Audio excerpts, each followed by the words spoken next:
Good morning, my people. A lovely morning. Let's go for morning toast. Let's go for a run, shall we? How do you improve your personal growth? The keynote is success is something that you attract. And how do you attract it? You attract it by becoming attractive to the marketplace. What do I mean by that? The moment people start looking for you, the moment people start calling you and asking you things that they think you know, that is how you become attractive to the marketplace. Some people will call you and say, oh, I'm looking for an employee. Might you be knowing one? I was looking for so and so. I was looking to buy a car.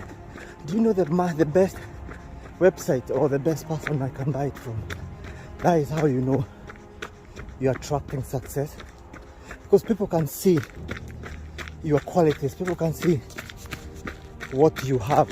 And then in the end, or on the other hand, you need to improve yourself. Work on yourself. Work on those skills. Become the best that you can ever be. So that when people are calling you, you have the answers. And you have the best answers, and you feel there is no need of going anywhere else. Because success, it's all about numbers game. It's a numbers game. The more you have, the more knowledge, the more skills you have, the better you become in the marketplace. You become more marketable. It's the saying of one-stop shop. Someone will come to you because they know they'll come and buy A, B, C, D, and from there they'll learn something else. And everyone wants to become your friend. Everyone wants to be associated with you. And that is how you start, improving on your personal growth. Be prepared for both competition and opportunities.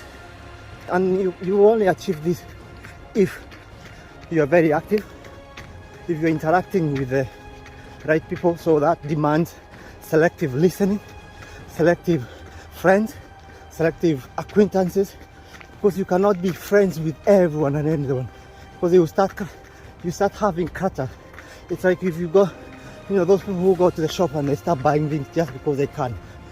Before you realize, the house becomes a clutter. It's a clutter of stuff. So you need to be selective of people that you hang around with, because the information you have, or the information you gather, the information you interact with them, or you network, this is what is going to sharpen your skills, sharpen your knowledge. So become selective on the books you are reading. For me, I love audiobooks, and it gives me that chance of being able to listen to a whole book in one night instead of taking maybe a week to read it. And I'll select the books I want, and that's how I think I'm always on top of my game, because I know I'm interacting, I'm learning from the best, I'm reading, I'm having this selective listening. I also have my ears on the ground. I'm hearing the people that we're in the same industry with, how they go about their businesses, the challenges they are getting, the challenges I'm also getting in my quest to success. And I make some few adjustments as I go, because I also want to continue remaining attractive and competitive. Also, on your personal growth, it's very good to do reflection. So it's very good to reflect on where you have become, where you started and what you are right now. Evaluate. For example, if I'm editing these videos for my viewers, I'll have to see a personal growth. When I started, I didn't know how to angle the camera well. I didn't know how to project myself. And then with time, you start to see these changes, because I'm also working so hard to improve on what I have. I'm working even harder to improve myself. And that is how you achieve your personal growth. So you're working hard to achieve what you want, because success is all about the people that you have. So master how you deal with this, master how you improve, change your approach, change the way you communicate. If your demand is becoming high, how do you now transition from seeing one person at a time to seeing 5 people at a time? So you are working on the time. I only have 24 hours like anybody else. But how can I maximize this time? How can I use the same 24 hours or 5 minutes of a consultation, not just to one person, but to a multitude? That is how you continue improving, and that's how you make sure the new people you're meeting, the networks you're having, you're not, the previous stuff that you had, it's not getting affected. To learn the trade, but you're also working so hard to improve as a person, improve your people skills, improve how you see other people, because some people start getting money, I call them riches, not wealth, and they feel like they're on top of the world. They start seeing others like crap. They don't pick up some selective calls because they think, oh, they're going to pester us and stuff like that. So you need to value everyone, you need to value people.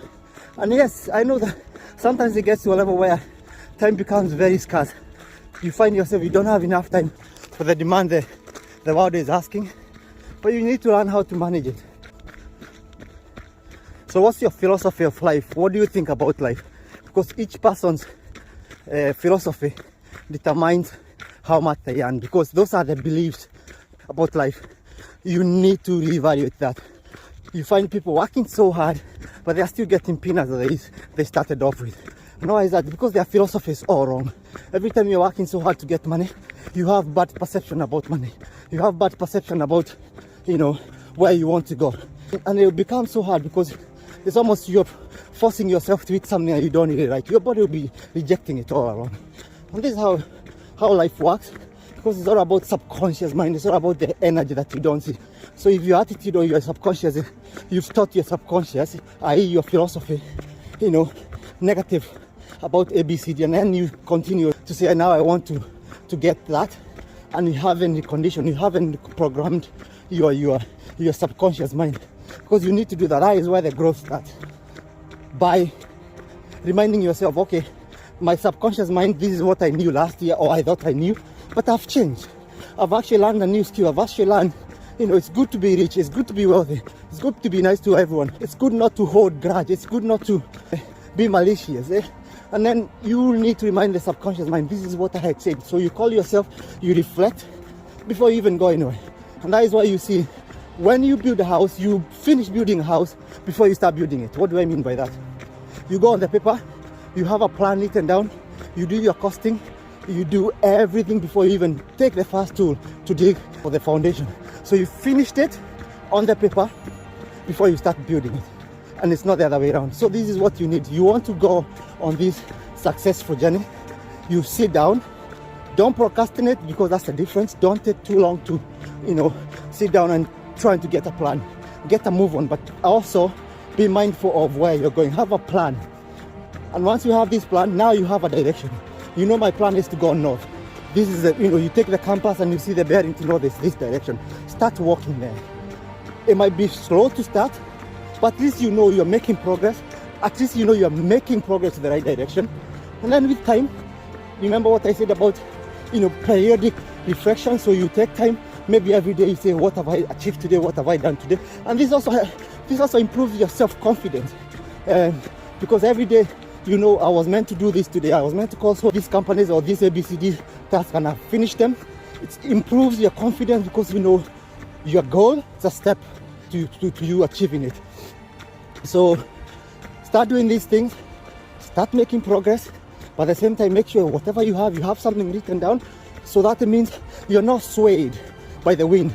So when the current comes, you can still steer to the right direction. You can still use this wind, tap it in such a way that it will go behind you, because you've structured or you've positioned yourself to push forward. And what do I mean by positioning yourself? The moment you change your philosophy, you start to see the opportunities. You see them on the other side. So it's almost someone is giving you, and this is how I like to see it. Success, there's always an answer to it. There's these text answers before you even sit for the test. You see the answers, and then you start working backwards. And that is better, because you already have an upper hand. You know what the outcome is going to be. Then you start aligning yourself with the answers. They're going to ask you, what's 1 times 1? Then you start doing the formula of 1 times 1 before you even get the question asked. And that's how success becomes, because you're in tune with what is happening, you're in tune with current affairs. Like now, I'll give you an example. We are now going to these fiat currencies, And those people who are going to become successful in future, they're the ones who are taking steps towards our future of money and how we think money is traded and everything else. They start making plans, they start building structures. Maybe they start learning themselves with people who knows these cryptocurrencies and everything else. Now they have the answers. They're just waiting for someone to ask them what is ABCD, and they have those answers. And the moment they prepare themselves, they are a step ahead. As opposed to someone who does a knee-jerk reaction of something comes up today and that's when you're running. You're running a losing game. Because people have been preparing, you know, someone, like for example, using Bolt, for him to go and do 9:58 on a 100-meter race, he's been preparing for maybe the last 5-10 years for him to do that 9 second and become, you know, go to the world record. And for you, you can't match him because he's been preparing when you have been, you know, just wasting yourself away or not understanding where you need to be. So the key here is see ahead, start preparing, and the moment you start seeing where, because you've already had the plan, you've already built a plan, and you know, this is why I want to build my house, so I can start having these access roads. You're already building that on the plan before the actual thing happens, and you're not caught by any surprise. And if any surprise comes your way, you know how to deal with it. It's also very important to keep a personal journal. You have this notebook or you have a notepad on your mobile or whatever you have, so that every time you hear a good idea, write it down, ponder on it, and then do something towards it. You hear a good idea, write it down first so that you don't forget it, and then go through it and start reading, because now you've been open to a different experience or different opportunity that you never knew. Do your due diligence, learn the pros and cons, and then if it's good, then do something about it. Personal journal is very good because you might hear something today, you've written it down, but it's premature. But the fact that you have it down, however that opportunity that comes your way is very good. You'll be able to spot it because your mind's already looking for this thing that you've prepared for. So journal is very good because make sure you don't trust your mind, because your mind has so many things to do. So have your journal and periodically go through your journals, go through your notes and see what you've written. And this is how you go. Well done today.